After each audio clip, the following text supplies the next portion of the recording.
Hey guys, it's Lazy, and let's talk about my Power Siphon Ballista Totem updates. At this point, I have fully cleared the entire Atlas, anything up to the Fear.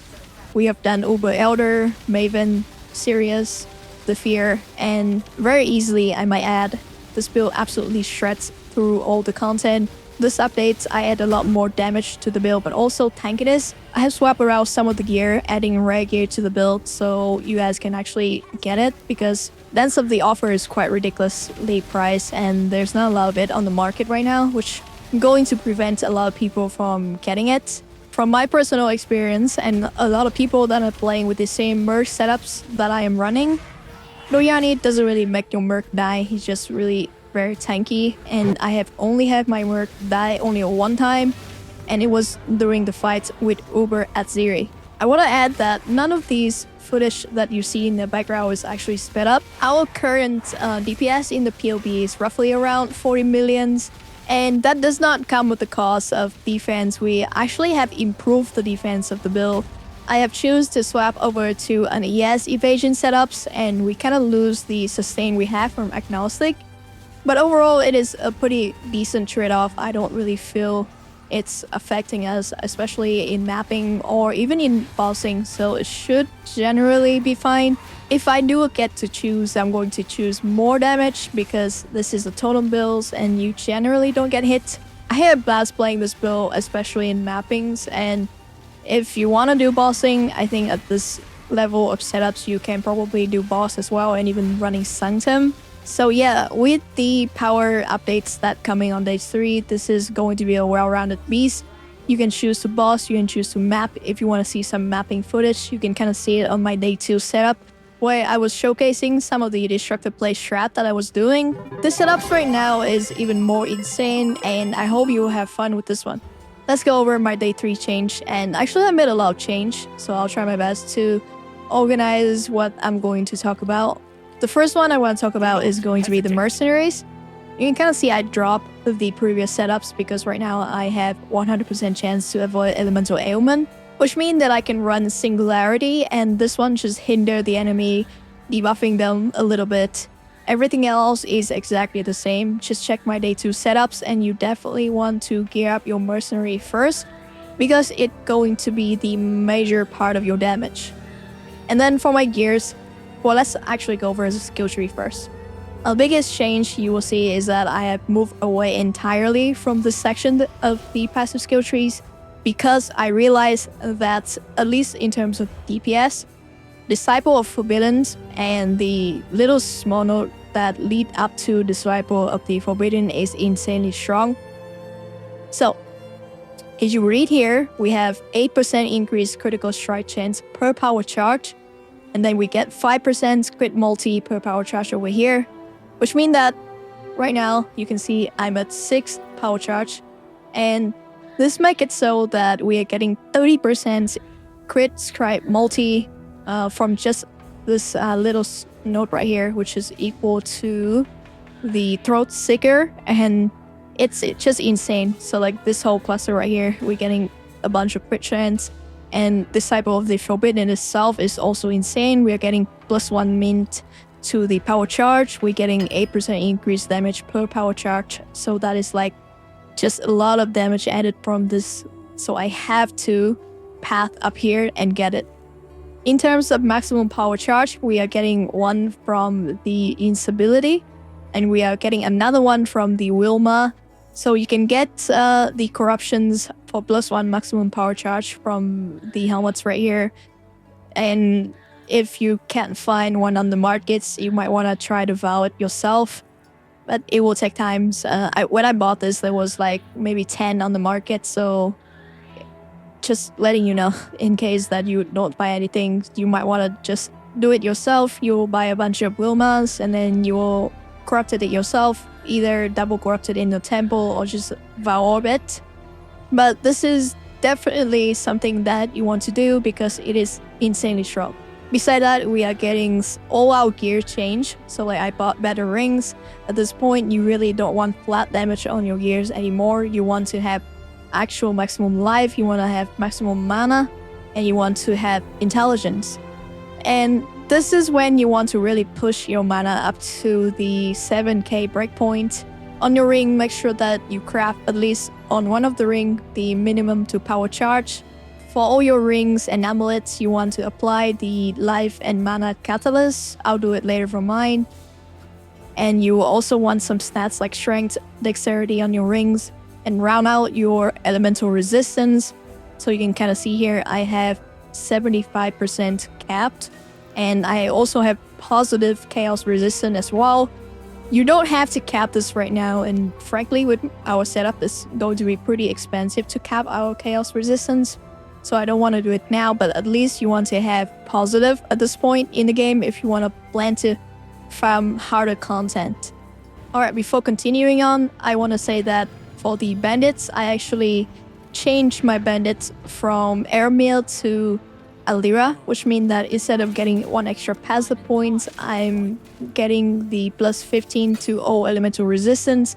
I need that extra 15% to run elemental resistant maps, and you can very easily do this by selling 1 lapis amulet with 20 regret up like I show in the background here, and you will get Alira favor. But let's say now that you have better gears and you don't need the Alira favor anymore, you can very easily get your 1 passive point back by selling an onyx amulet with 20 regret up, and then you will get your extra passive point back. Alright, let's get back and talk about how I get the elemental ailment avoidance on the setups. So you will see right now that I am using an Ancestral Visions, and this one just modifies suppress spell damage to give 50% at the value, which means that if I am currently at 100% spell damage suppression 10s, this means that I get free 50% of the avoidance, and we are going to get the rest from our gear, which you can kind of see right here. I have 28% chance to avoid elemental ailment here, I have 21% here, and 16% from the influence, and that should be good enough for us to get to 100%. Technically, you can just do this with your boots alone, but it can be a little bit expensive for crafting, so I'm just going to show you the cheapest way possible to get the setup.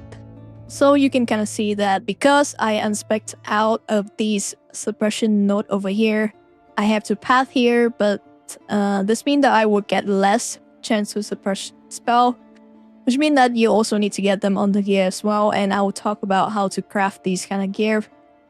For the body armor, I went ahead and I just buy it, and then I'll just slam it with the exotic Eldritch Eaker and the Eldritch Ember over here. For the exact gear, after you get them, make sure that you slam them with the Eaker just to get the stats that I have right here. So, chance to avoid elemental ailments, increased damage. We want physical damage from hit, tankiness fire, crit, strike, multiplier for attack damage. And so yeah, let's talk about how to actually craft these kind of gear, because otherwise you guys are just going to be overpaying these in the trade site and get scammed. But I'm going to show you guys here. It might not be the optimal way to do it, but it is extremely easy and very cheap to do. This is going to be pretty fast as well. So for the boots, you want to buy a good base that already have the plus 12 to chance to suppress spell. Well, you don't have to buy a good base, but the best base is Phantom Boots. And then you are going to slam this with the Essence of Loathing. Literally just do this until you get a pretty good suffix. Like resistance, chaos resistance is probably the best, but elemental resistance is fine. Have at least 1 open prefix, and if the prefix is already decently looking like mine, you are just going to craft the movement speed on it and be done with it. And if your boots already have movement speeds with pretty good suffix, you can also craft life or mana on it as well. Those are really only the 3 prefix that we are looking for. Don't be too picky with your stats, and as long as you have the suppressions, elemental ailment avoidance, and the elemental resistance, you should be good to go. Alright, so are you ready for the shields? It is extremely easy. We are going to buy the shields. It should have elemental resistance, chance to avoid elemental ailments. Doesn't have to be this high, it can be a lot lower. Remember that I am 15% overcapped. Magicraft Life or Mana, and then we are going to use Shaper's Exalted Orb to slam on the shields and guarantee yourself a +1 to maximum totems. No questions? Good, let's continue. For the body armor, it's probably better if you just buy it outright. We are looking for T1 spell suppression chance on the body armor, maximum life, maximum mana, evasions, yes, anything should work. For the suffix, it depends on what you need. If you need resistance, get it. If you need dexterity, this is one of the slots that you can get it as well. But yeah, you are going to 6-link this body armor with the Black Morrigan bees, and it is probably one of the cheaper way to do it. It costs about 2 divine now, so double check the price on the Omens of Connections or the Black Morrigan to see which one is cheaper. Alright, so we are looking at the POB for my day 3 setups, and you can kind of see here that my setups are all updated with the Mercenary as well, and this is my exact year for the Power Siphon setups. My skill gems, I basically tune it to level 20s and full level on my Awakened gems, but nothing too fancy. In here, I actually have a Mercenary Wrath Aura setups. From my limited testing in games, I find that the tooltips increase for when I get the Wrath Aura from my Mercenaries is roughly around 10%, which is equivalent to a Wrath Aura setups in the PoB, so I'm just gonna go with that. And so yeah, configuration-wise, you can kind of see shocks, I put it at 50 now. I think on Maven I was able to pull 37 shocks effect, and on Uber Elders I was able to put at 50, so I'm just going to simulate at 50. Sigil powers, before in my other setups I was putting at stage 1 because I was running a very small area of effect on Sigil power. Right now I'm going to put it at stage 4 because we have a huge area for the Sigil power, which we can very easily stay in there to DPS and gain the benefit from it. This is because I have added Sanctuary of Thought into the build, and we are using the combinations of Forbidden Flame and Forbidden Flash to get the other nodes here, which is Ritual of Awakening. What you need to understand is that the Forbidden Flame and Forbidden Flash is extremely expensive if you don't know what you're looking for.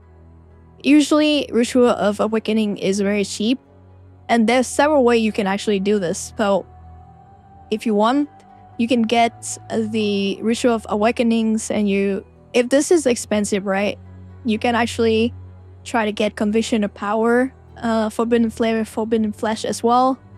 If it's not expensive, or like if both of these are expensive, you can try to look for Sanctuary of Thoughts. I'm not sure. Usually this one is more expensive, but yeah, you don't have to go for my exact Ritual of Awakening.